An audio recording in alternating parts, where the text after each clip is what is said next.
श्री शिवाय नमस्तुभ्याम, हर हर महादेव, जय महाकाल। कैसे हैं आप सभी लोग। देखिए आज का जो ये वीडियो है ना, आप सभी लोगों के लिए बहुत ही ज्यादा खास और विशेष होने वाला है। आप सभी को पता है कि कल से वैशाख महीने की शुरुआत हो रही है और ये जो वैशाख महीना कितना बड़ा महत्व रखता है ये तो आप सभी लोग जानते हैं। पूज्य गुरु जी की जो फिलहाल तबियत खराब होने से पहले कथा चल रही थी उसमें उन्होंने वैशाख महीने का पूरा महत्व बहुत अच्छे से बताया था।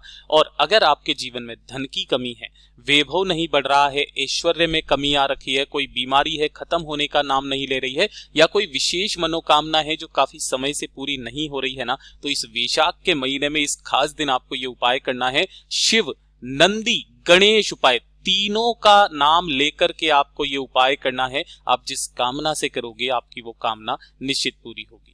पूज्य गुरु जी की कथा से सुन करके और समझ करके पूरे उपाय को बड़े ही विस्तार से बताऊंगा, परंतु उससे पहले आप सबसे एक छोटी सी प्रार्थना कि जो लोग पहली बार आए हैं चैनल को सब्सक्राइब जरूर कीजिएगा और वीडियो को लाइक करके देवादिदेव महादेव जी का कोई सा भी प्यारा नाम कमेंट बॉक्स में लिखना बिल्कुल मत भूलिएगा।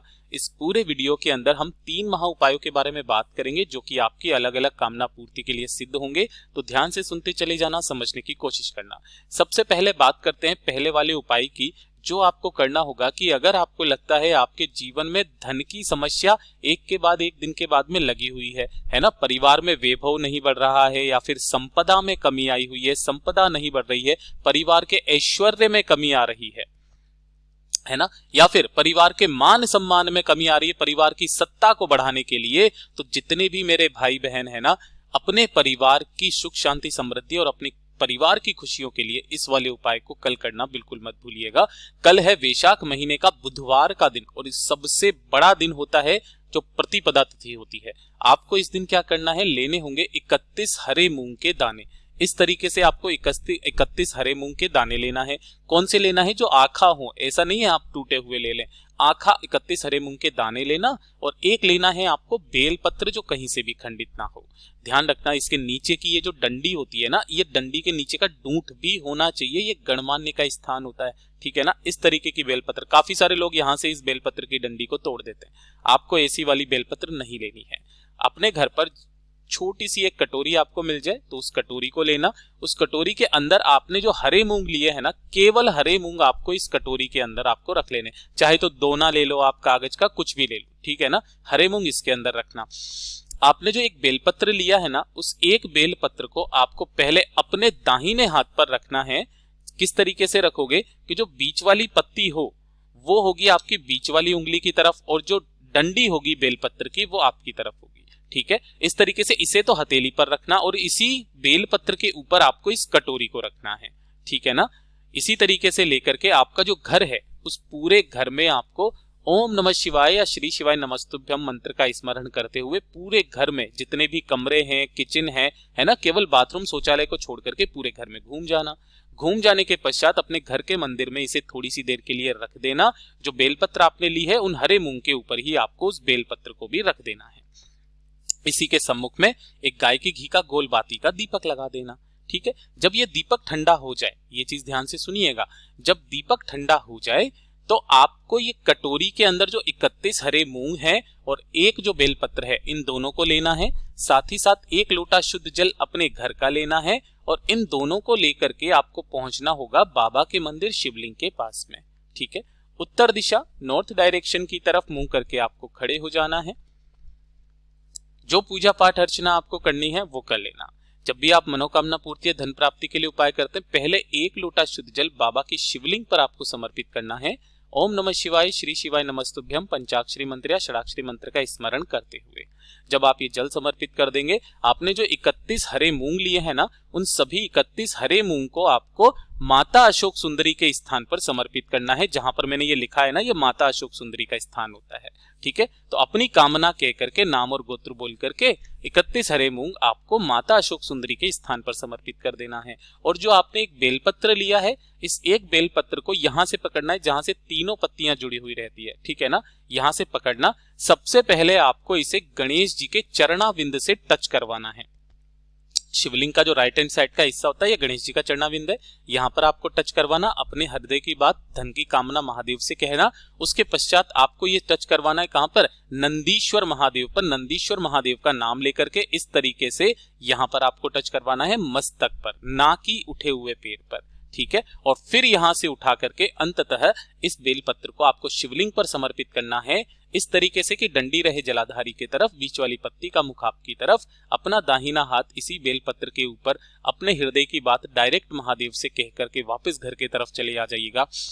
पूज्य गुरुजी ने कहा है वैशाख के महीने में 3 दिन, कोई से भी 3 दिन इस वाले उपाय को कर लीजिएगा, आपके घर में धन संपदा वैभव की कभी कमी नहीं रहेगी। एक नियम से वो 3 दिन आप खुद से फिक्स कर लीजिए कौन से दिन करना है, बस उस दिन कर लीजिएगा। पूज्य गुरु जी का बहुत अद्भुत और अचूक उपाय है, जरूर करना। बात कर लेते हैं दूसरे वाले उपाय की। ये जो दूसरा वाला उपाय है ना, ये है बीमारी के लिए। आपके परिवार में कोई ना कोई सदस्य ऐसा होता है जो कोई ना कोई बीमारी से हमेशा ग्रसित रहता है, कभी उसकी जुकाम, खांसी, बदन दर्द, सिर दर्द, पेट दर्द, कुछ ना कुछ लगा हुआ ही है ना। तो ऐसे व्यक्तियों के लिए या फिर उनके किसी भी तरीके का कोई शारीरिक कष्ट अगर हो रहा है, किसी भी तरीके का शारीरिक कष्ट, जैसे कि हड्डियों का जकड़न वगैरह होना इस तरीके से, तो उसके लिए आपको क्या करना है, बेलपत्र।